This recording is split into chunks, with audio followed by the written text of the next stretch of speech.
Muskrat Falls is a natural 15-meter waterfalls in Lower Churchill River, just outside Happy Valley Goose Bay, Labrador. Since moving water is a great source of conducting reusable energy, lots of companies have been trying to find a way to use such a big and powerful waterfalls. Since Labrador has such harsh conditions, it took from 1900 to 2010 to develop a way to create energy from Muskrat Falls. Nalcor Energy finally developed a viable plan in 2010. It is a huge multi-billion-dollar project and will take several years to build. If successful, Muskrat Falls project would have lots of benefits for the province. First, it would diversify the Newfoundland economy. We will no longer be so dependent on our oil industry. Unlike the non-renewable resource of the oil industry, the Muskrat Falls project will be 98% sustainable. It should also lead to a reduction of the use of greenhouse gases. With everything sounding so positive, the Newfoundland government gave Nalcor Energy the thumbs up to begin construction. In their rush to finish the project as fast as they could, Nalcor neglected to conduct proper studies to find the risks and make the necessary changes to the plans. Many of the people who lived next to the falls were not so excited about the project. In fact, they didn't want the project to happen at all. Their main concern was that the construction of the dam would cause an increase in methyl mercury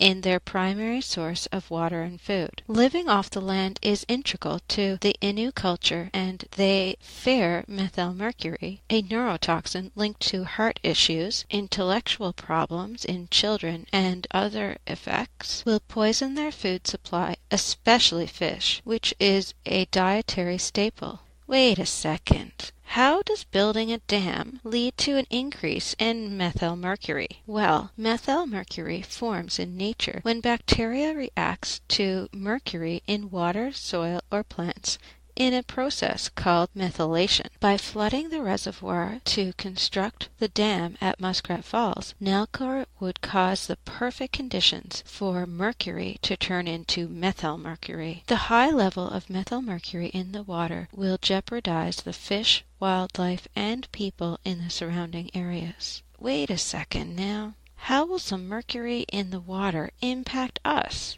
Well, toxins in the water will travel through the levels of the food chain. When the algae consumes the water, they are also consuming methyl mercury. When the plankton then eat the algae, they are also consuming the methyl mercury. But wait, plankton need to eat more than one algae. They need to eat lots to get enough energy. The more algae they eat, the more methyl mercury they consume. Each level of the food chain needs to eat a higher quantity of food to get enough energy to survive. This means by the time you get to the top of the food chain, like the fish or the seal, they are consuming 10 million times the concentration of methyl mercury as what is in the water. Therefore, eating food from water with even low levels of mercury can be dangerous. This is an example of biological magnification.